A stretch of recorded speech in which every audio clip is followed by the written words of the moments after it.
پیمز میں جو حادثہ ہوا اس کا تذکرہ ایک عرصے تک جاری رہے گا۔ شہباز شریف صاحب کی طرف سے جو کمیٹی بنائی گئی تھی، ہائی لیول کی کمیٹی بنائی گئی تھی، اب شہباز شریف صاحب کی طرف سے اس کمیٹی کو حکم دیا گیا ہے کہ اگلے 24 گھنٹے کے اندر اندر رپورٹ مجھے پیش کی جائے۔ اسی طرح سے پیمز کی انتظامیہ کی طرف سے بھی اپنی کمیٹی بنائی گئی ہے اور انہوں نے بھی کہا ہے کہ رپورٹ 24 گھنٹے میں پیش کی جائے۔ تو دیکھتے ہیں کہ ان دونوں کمیٹیوں کی کیا رپورٹ آتی ہے۔ بہرحال وہاں پہ 15 بچے جاں بحق ہو گئے اور دروازے بند تھے، لاک لگے ہوئے تھے۔ جن لوگوں کو اندر ہونا چاہیے تھا وہ اندر موجود نہیں تھے، اس لیے یہ بڑا حادثہ پیش آ گیا۔ بہرحال جس طرح کی کمیٹیاں بنائی گئی ہیں ان سے کوئی امید نہیں ہے کہ سچائی سامنے آ سکے گی، لیکن سچائی کو روکنا کسی کے پاس اور اختیار میں نہیں ہے، کبھی نہ کبھی یہ سچائی سامنے آ کے ہی رہنی ہے۔ باقی ہمارے وزراء کی طرف سے بار بار یہ کہا جا رہا تھا کہ پاکستان کا سب سے بہترین ہاسپٹل، بلکہ دنیا کے ان ہاسپٹلز میں پیمز بھی شامل ہے، یہاں پہ بہترین علاج ہوتا ہے، بہترین اس کے انتظامات ہیں، اور دیکھ لیا کہ کس قسم کے ان کے انتظامات ہیں۔ پہلے تو شہباز شریف صاحب کی طرف سے کچھ لوگ تو ان کے پاؤں کے حوالے سے ہی بات کرتے ہیں کہ جہاں ان کا پاؤں پڑ جاتا ہے وہاں پہ فصلیں بھی جل جاتی ہیں، سڑ جاتی ہیں۔ تو شہباز شریف صاحب پاکستان کے وزیر اعظم بنے، کس طرح سے مہنگائی آسمانوں تک پہنچ گئی، بجلی کی لوڈ شیڈنگ کا آپ کو اندازہ ہے کہ کتنی زیادہ لوڈ شیڈنگ ہو رہی ہے، اور پھر پیٹرول کی قیمتیں جس طرح آسمان تک پہنچائی گئیں، اس سے پہلے بجلی کی قیمتیں بھی اسی طرح سے آسمان تک پہنچائی گئی تھیں۔ ان کا جو بھی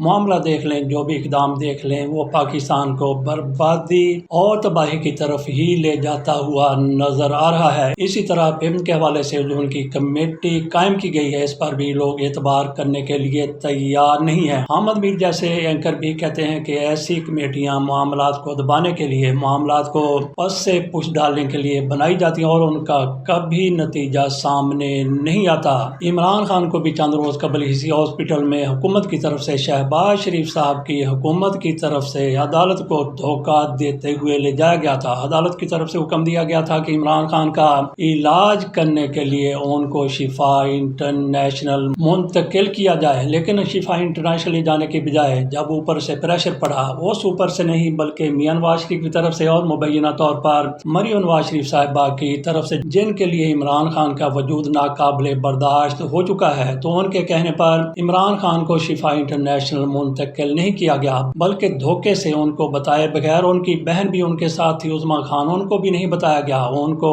پیمز میں لے جایا گیا، وہاں پہ 1-2-4 گھنٹے کے لیے ان کو رکھا گیا، اور جب ان کی طرف سے کہا گیا کہ ہم تو علاج شفا میں کروانا چاہتے ہیں، تو وزراء کی طرف سے بار بار کہا گیا کہ یہ پاکستان کے بہترین ہاسپٹلز میں سے ایک ہے، اور پھر اندازہ کیجئے کہ وہاں پہ اینجیوگرافی کی مشین بھی موجود نہیں ہے، جس کا شہباز شریف صاحب کی طرف سے سخت نوٹس لیا گیا اور انہوں نے انکوائری کمیٹی بھی بٹھا دی تھی۔ لیکن بعد میں پتہ چلا، وزراء کی طرف سے کہا گیا کہ شہباز شریف نے جو انکوائری کمیٹی بٹھائی تھی اس کو اسی طرح سے اٹھا دیا گیا ہے جس کو اونٹ کو بٹھایا جاتا ہے اور پھر اٹھا دیا جاتا ہے۔ کمیٹی اٹھا دی گئی، دوسرے لفظوں میں یہ کیا گیا کہ کمیٹی کو ختم کر دیا گیا، کیونکہ یہ صورتحال سامنے آئی۔ ہاسپٹل کی طرف سے بتایا گیا کہ ایک مشین خراب ہے، لیکن ریڈیالوجی میں جو مشین تھی وہ درست کام کر رہی تھی۔ تو عمران خان کو کسی ڈاکٹر نے سجیسٹ نہیں کیا تھا، یہ حکومت کی طرف سے بتایا جا رہا ہے کہ ان کی سی ٹی اینجیوگرافی کی جائے۔ بہرحال شہباز شریف صاحب کی طرف سے وہ آرڈر دیا گیا،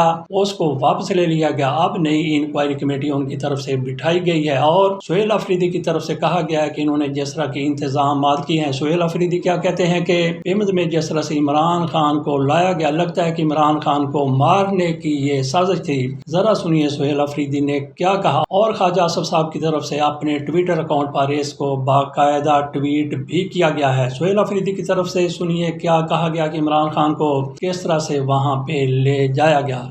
جیسے ہاسپٹل میں جہاں انہوں نے کچھ دن پہلے عمران خان صاحب کو بھیجا تھا اور چوری چھپ کے لے کے گئے تھے، عدالتی احکامات کو رونتے ہوئے وہاں پر گئے، تو شاید اس کے لیے کوئی جال بچھایا گیا تھا، واللہ عالم اس کو وہیں پر اس طرح کسی حادثے میں مارنا چاہتے تھے، واللہ عالم۔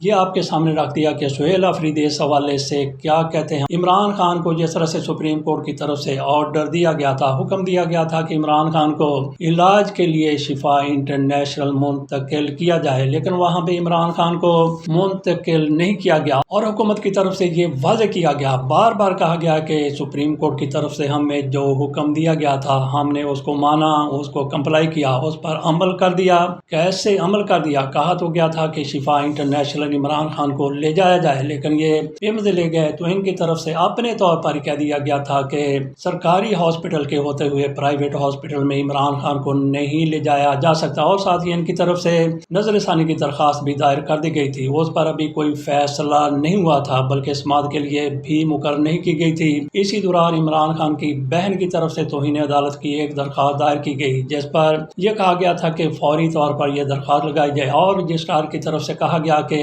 میں پوری کوشش کرتا ہوں۔ انہوں نے کہا کہ میں یحییٰ آفریدی جو پاکستان کے آخری چیف جسٹس ہیں ان سے بات کرتا ہوں، وہ جلد آپ کی توہین عدالت کی پٹیشن کو لگا دیں گے۔ تو یہ لوگ اپنے گھر پہ آ گئے۔ اگلے روز پھر پتہ چلا کہ انہوں نے جو رجسٹرار صاحب نے بات کی، کیا بات کی ہوگی، لیکن پیش رفت یہ سامنے آئی، کہا گیا کہ عمران خان کی یہ پٹیشن اس دن کے 22 دن کے بعد لگے گی۔ کہا گیا کہ 16 ستمبر کو یہ پٹیشن سنی جائے گی۔ اس سے اندازہ کر لیا جائے کہ کیسے ان کی طرف سے فوری طور پر پٹیشن کو سننے کا جو کہا گیا تھا اس پر عمل کیا گیا۔ تو عمران خان کی بہن عظمیٰ خان کی طرف سے ایک مرتبہ پھر سپریم کورٹ کی انسانیت پر دستک دی گئی ہے۔ ان کی طرف سے کہا گیا کہ جس طرح سے 18 اگست کو سپریم کورٹ کا فیصلہ آیا تھا اس پر عمل نہیں کیا گیا، عمران خان کو ہاسپٹل منتقل کیا جائے اور اسی ہفتے توہین عدالت کی پٹیشن بھی لگا دی جائے۔ میرا نہیں خیال کہ تحریک انصاف کو، عمران خان کی بہنوں کو، عمران خان کے خاندان کو، عمران خان کے ساتھی لیڈروں کو یا ان کے وکلا کو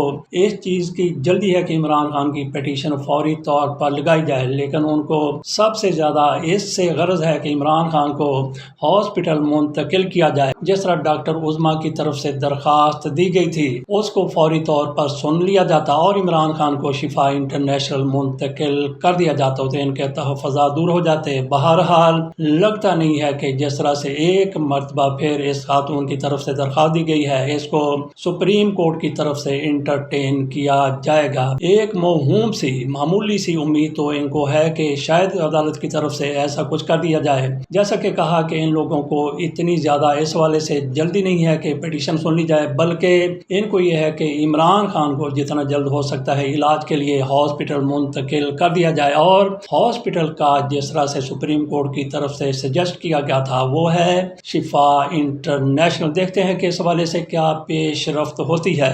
چین اور نیپال کی سرحد پر گلیشیئر پھٹ گیا جس سے بڑی تباہی ہوئی ہے۔ پتہ چلا ہے کہ اب تک 1000 لوگ لاپتہ ہو چکے ہیں۔ اس طرف سے بھی ہلاکتیں ہوئی ہیں، اس طرف سے بھی ہلاکتیں ہوئی ہیں۔ کس طرح سے یہ گلیشیئر پھٹ گیا؟ پتہ یہ چلا ہے کہ گلیشیئر ٹوٹا اور دریا میں جا گرا اور پھر دریا کا پانی ایک جگہ پر جمع ہو گیا اور تھوڑی دیر کے بعد وہاں پہ ایسا طوفان آیا کہ یہ پانی یکدم اپنی جگہ سے دوسری جگہ پر گیا تو اس نے تباہی پھیر دی۔ پتھر بھی اس پانی میں شامل تھے اور گولی کی سپیڈ سے یہ پانی بہتا چلا گیا اور اس نے بستیوں کو صفائے ہستی سے مٹا دیا۔ اللہ تعالیٰ خیر کرے کہ مزید ہلاکتیں وہاں پر نہ ہوں۔ مسلم لیگ نون کے بڑے لیڈروں کی طرف سے آزاد کشمیر کے اپنے سے چھوٹے لیڈروں کو دھتکار دیا گیا ہے، جس طرح سے وہاں پہ بیرسٹر افتخار گیلانی کو آزاد کشمیر کا وزیر اعظم نامزد کیا گیا تھا۔ شہباز شریف کے زیر صدارت اجلاس ہوا جس میں آزاد کشمیر کے سابق وزیر اعظم فاروق حیدر اور ان کے ساتھ غلام قادر شاہ بھی موجود تھے جو آج کل مسلم لیگ نون کے وہاں پہ صدر ہیں۔ ان دونوں کی طرف سے افتخار گیلانی کو جس طرح سے نامزد کیا گیا ہے اس کی مخالفت کی گئی اور وہ اجلاس چھوڑ کے چلے گئے۔ لگ یہ رہا تھا کہ مسلم لیگ نون کی طرف سے فیصلے پر نظر ثانی کر لی جائے گی، لیکن میاں محمد نواز شریف صاحب کا اس کے کوئی 10-12 گھنٹے کے بعد ایک فیصلہ آ گیا۔ انہوں نے کہا کہ افتخار گیلانی ہی کو وزیر اعظم بنایا جائے گا اور یہ وہ شخص ہیں جو آزاد کشمیر کا الیکشن ہار گئے تھے، پیپلز پارٹی کے مختار سے ہارے تھے اور مظفر آباد سے ہی ہارے تھے۔ ان کو مخصوص نشست پر جتوایا ٹھہرایا گیا اور اس کے بعد وزیر اعظم نامزد کر دیا گیا۔ جس طرح سے ان دو لیڈروں کی طرف سے آزاد کشمیر کی قیادت کی طرف سے اس کی مخالفت کی گئی تھی، تو میاں نواز شریف کی طرف سے، شہباز شریف کی طرف سے اس لیڈرشپ کو دھتکار دیا گیا، پھٹکار دیا گیا، اور کل الیکشن وہاں پہ ہونے جا رہا ہے جس میں آسانی سے بیرسٹر صاحب وزیر اعظم بن جائیں گے۔ چلتے ہیں دوسری بین الاقوامی خبر کی طرف۔ یہ ہے خالد شیخ محمد جو 9/11 کے حملوں میں ملوث قرار دیے جاتے ہیں، ان کا کیس چلنا تھا۔ 27 سال کے بعد ان کا کیس ایک مرتبہ پھر امریکہ کی عدالت میں چلایا جائے گا۔ یہ 2028 میں ان کا کیس چلایا جائے گا۔ تو